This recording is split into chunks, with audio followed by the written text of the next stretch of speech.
Assalomu alaykum do'stlar. Bugungi videoda 2026-yilda va bundan buyog'iga dasturlashni qanaqa qilib o'rganish kerak degan savolga javob bermoqchiman. Endi boshlayotgan, endi o'rganayotgan dasturchilar uchun. Nimaga? Chunki zamon o'zgardi, vaqtlar o'zgardi, oldingichalik emas. Ya'ni Cloud, Gemini, GPT, bu AI sun'iy intellekt oldin oylab, haftalab ketgan vazifalarni daqiqalarda, soatlarda bajarib beryapti.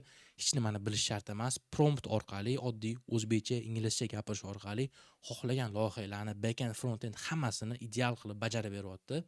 Va bunaqa paytda endi boshlayotgan, endi o'rganayotgan dasturchilarda o'zi endi karyeramni boshlayapmanda, o'sha kasbim yo'qib ketyaptimi? Nima qilish kerak bunaqa paytda? O'rganish kerakmi?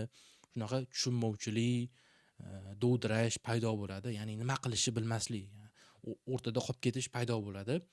Va shunaqa vaziyatda men o'zimni shaxsiy fikrimni bildirmoqchiman. Ya'ni nima qilish kerak? O'rganish kerakmi o'zi? Kelajagi bormi? Kimlardir o'ldi deydi, kimlardir o'ladi, kelajagi yo'q deydi. O'shaning uchun nima qilish kerak bunaqa paytda degan savol tug'iladi. O'zimni tajribamdan ko'rib bilib yurgan narsalardan kelib chiqqan holda shaxsiy fikrimni bildirmoqchiman. Demak, boshladik. Birinchi hozirgi vaziyatdan boshlamoqchiman. Ya'ni hozir qanaqa vaziyatda turibmiz? Hozirgi vaziyat qanaqa? Hozir biza o'tish davridamiz. Ya'ni eskicha an'anaviy dasturlashdan yangicha AI, sun'iy intellekt shu yangicha dasturlashga o'tish davridamiz va bunaqa paytda noaniqlik, ya'ni hech kim hech nima bilmaydi. Ertaga nima bo'ladi, kelajakda. Hozirgi mana bu Cloud, GPT, Gemini'dan chiqayotgan yangiliklarni kuzatib borish yodida tursin, ularni amal qilib implementatsiya qilish, ya'ni hayotga tatbiq qilishga odam ulgurmayapti. Ya'ni har kuni nimadir, har kuni yangilik nimadir chiqadi.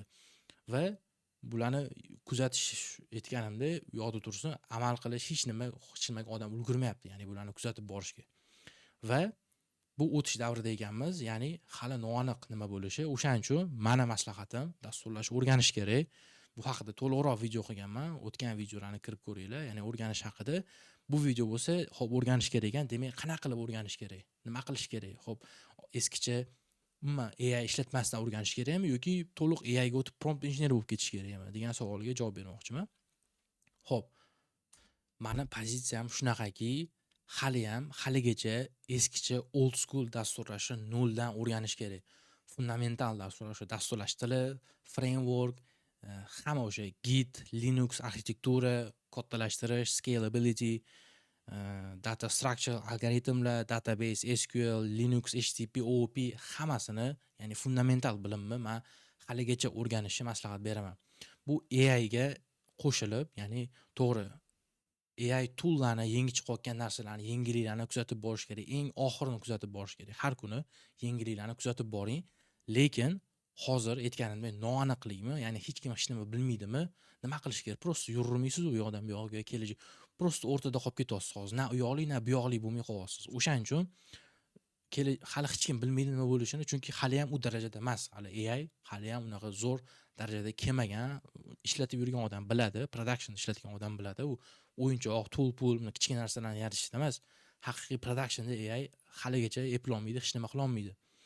O'shaning uchun meni maslahatim o'rganing. Vaqtingiz bormi? O'sha chuqur, ya'ni ichki mana aytgan hamma narsalarimni chuqur o'rganing. Git, hamma versiya, database, SQL, dasturlash tilini chuqur o'rganing. Bitta frameworkga olib, uni qanaqa ishlaydi, OOP hammasini o'rganing.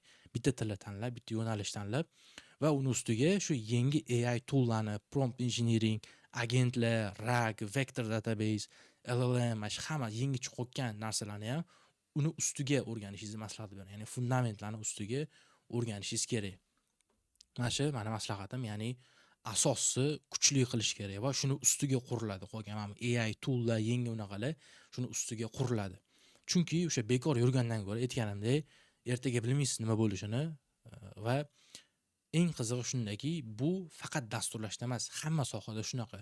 Xo'p, dasturlashga kirmayman dedingiz ham, qaysi soha, любой sohaga kiring, hamma sohada shu ahvol. Ya'ni video montaj, video chiqarish, 3D dizayn, grafika, Figma yaqinda aksiyasi umuman tushib ketdi cloud dizayn chiqqandan keyin.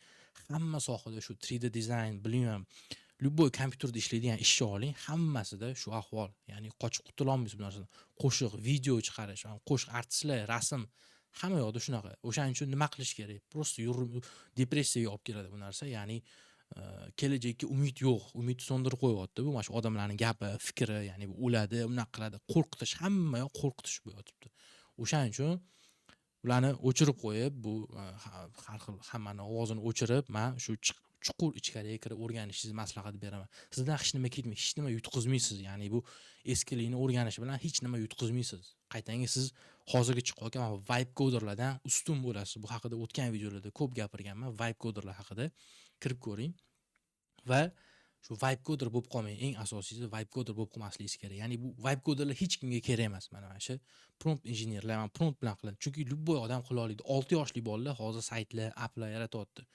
Kirib ko'rsanglar bo'ladi. YouTube'da 6 yoshli bolalarga bog'chada sayt, applar yaratishni o'rgatishyapti. O'shaning uchun siz 6 yoshli boladan farqingiz hech kimga kerak emas, xullas. Qadri yo'q vibe coderlarni. O'shaning uchun shunaqa bo'lib qolmasligi kerak. Eng asosiy narsa shu. Va strategiya nima? Strategiya shundaki, chuqur o'sha katta tizimlar qurishni o'rganing, arxitektura qurishni o'rganing bundan buyog'iga.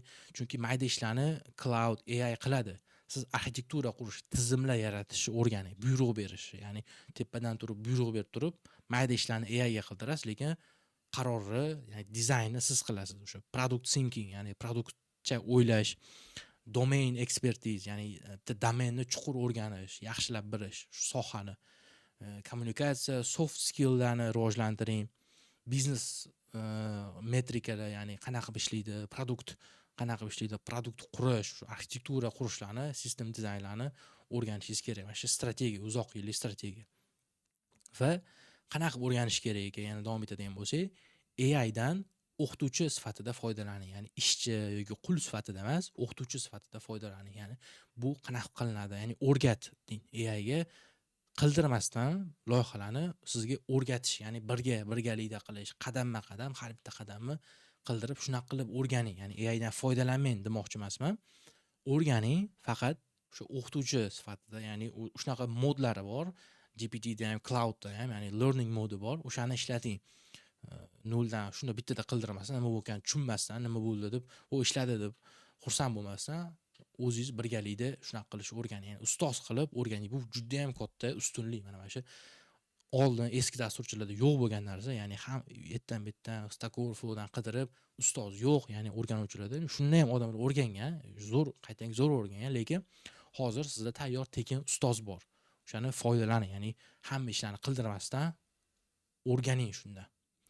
Ikkinchisi bo'lsa, birinchi 6-12 oylikda men AI ni o'chirib qo'yishni maslahat beraman. Ya'ni bu qo'shtirnoq ichida, ya'ni AI dan foydalanmaslik, oddiy narsalarni o'zingiz o'rganish, ya'ni o'zingiz birinchi qo'lda qilib, hammasini o'zingiz o'rgangandan keyin AI dan foydalanish. Ya'ni AI sizni juda ham kuchli qiladi, kuchli qurol. Lekin boshlanishida siz birinchi o'zingiz o'rganishingiz kerak shu narsalarni. Keyin uni qo'lingizga olsangiz, ana shunda kuchli bo'lasiz. Bo'lmasa birinchi uni ishlatsangiz, bilmay qolasiz, tushunmay qolasiz. Ya'ni nima bo'lganligini tushunmaysiz. O'shaning uchun boshida AI ishlatmay turing. O'zingiz noldan hammasini qo'lingizda qilib o'rganing. O'shandagina esingizda qoladi, tajriba bo'ladi. Shunda AI nima qilayotganligini tushunasiz. Va loyihalar yaratish, ya'ni portfolioga loyihalar oldin oylab ketgan bo'lsa, hozir bitta daqiqada yaratib beradi portfolio loyihalarni. O'shanga portfolioning qadri ham kamaygan, lekin qilsa bo'ladi. Ya'ni o'zingiz o'rganib, noldan portfoliolar qilishni maslahat beraman, loyihalar qilishni. Bekor yurgandan ko'ra o'zingiz ichida nima o'tganligini tushunib, haftasida kamida bitta real loyiha qilishingiz kerak. Yana qo'shimcha maslahatlar, o'zingizga bitta yo'nalish toping. Roadmap qilib olib, ya'ni yo'l xaritasini tuzib olib, bitta yo'ldan keting. Bunaqa paytda chalkashib ketish, har xil yo'lda, har kuni har xil narsa o'rganish oson. O'shanga bu narsaga chalg'imasdan bitta yo'ldan, bitta ustoz, bitta yo'nalishdan keting. O'shandagina nimagadir erisha olasiz vaqt davomida. Har xil yo'llarga chalg'ish kerak emas bunaqa vaziyatda. Bitta yo'l xaritasida, strukturadan o'shandan ketishingiz kerak. O'zingizga bitta ustoz toping, ustoz yo'nalish tanlab, onlaynmi, offlayn farqi yo'q. O'shandan keting faqatgina. Va qiyin yo'lni tanlang. Aytganimdek, o'sha qo'lda eskicha noldan o'rganish. Va yana bitta eng muhim narsa, videoni boshida aytgandek, hozirgi vaziyatda texnik intervyular haligacha eskicha savol-javob, eskicha kodlashdan iborat. Hozir misol, hamma gapiravergani bilan, vibe coding, AI degani bilan intervyuga kirganingizda dasturchi o'tirgan bo'lsa, sizdan eskicha so'raydi. Ya'ni vibe coding qilib, chunki cloudda hamma xohlagan narsasini yarata oladi. Lekin siz texnik bilimingizni sinash uchun sizni o'zingizni savol javob qiladi, to'g'rimi? Ya'ni nimalar bilasiz? Mana shu eskicha OOP dasturlashtirishlar hamma, chunki men o'zim shuni ichida yuraman, o'zim bilaman. Haligacha shu ahvol, ya'ni texnik intervyudan o'ta olmaysiz baribir agar vibe coder bo'lsangiz, backendchi, frontendchi farqi yo'q. Intervyular haligacha eskicha savol javoblar, eskicha texnik bilimlardan iborat. Bundan o'tish uchun siz bilishingiz kerak. U kirib olib, men cloudda qila olmayman bu narsani, yo bir amallab qilib tasha olmayman, hozir yoddan bilmayman-ku, lekin qo'limdan keladi deyish o'tmaydi unaqa. Men o'zim ko'p ko'rganman, guvoh bo'lganman. O'zimni ham boshimdan o'tganligi uchun bilmagan, qiynalgan mavzularimda intervyuga kirganimda, buni qila olmayman, hozir unaqa AI ishlataman yordamida, internet-dan qidirib qila olmayman deganda uzr deydi. Bilishing kerak bular. U cloudda hamma qila oladi, keyin u ham zo'r qiladimi, qanaqa qiladi, ishonch yo'q u narsaga hali. O'shaning uchun texnik intervyular eskicha hali ham. U odamlar gapirgani bilan intervyuga kirganingizda sizdan boshingiz urilib bo'lsa ham shu narsani tushunib yetasiz baribir. Menga ishonmasangiz, boshingiz urilganda baribir shu narsaga kelasiz. O'shaning uchun haligacha eskicha o'rganib va aytganimda shu AI dan ustoz sifatida foydalanib qildirib emas, ya'ni ustoz sifatida o'rganing. Shu AI ustoz qilib, shu fundamental chuqur bilimlarni o'rganing. AI o'chirib qo'ying, ikkinchisi shu foydalanmang boshida. O'zingiz o'rganing, o'zingiz noldan qilib, qo'lingizni kir qilib o'rganing. Va loyihalar qiling, o'sha ko'p, juda ham ko'p loyihalar qilib, o'zingiz pishirib boring. Shu fundamental bilimlar ustiga plus AI qurollarni, yangi chiqib o'tgan yangiliklarni, eng oxirgi narsalarni o'rganib, lekin shu fundamentni ustiga quring u yog'ini. Ya'ni sizda fundament asos bo'lsin, dasturchi sifatida asos bo'lsin. Karyera qurmoqchi bo'lganlar uchun. Ya'ni shu sohadan ketaman, dasturchi bo'laman, ma'nu startap qilaman. Startapchilar u vibe coding qilib bir nima qilsanglar ham bo'ladi. Farqi yo'q, sizlar o'rganishingiz shart emas, lekin karyera, men ishlamoqchiman, ishlab pul topmoqchiman, shu orqasidan rizqimni topib oila boqmoqchiman, tebratmoqchiman, ro'zg'or qilmoqchiman deydiganlar uchun. Chunki mana shularni o'rganish kerak. Ya'ni dasturchi karyerasi uchun bu narsalar kerak. Bu karyera uchun video farqi yo'q. Va shu mana maslahatlarim, men aytmoqchi bo'lgan gaplarim. Va bu videoni sponsori My Career AI Bootcamp haqida ham aytib o'tib ketmoqchiman. Bu 4 haftalik AI Bootcamp, ya'ni dastur hozirgi an'anaviy web, mobil, frontend, backend farqi yo'q, dasturchilar uchun AI ga o'tishga bag'ishlangan 4 haftalik bootcamp hisoblanadi.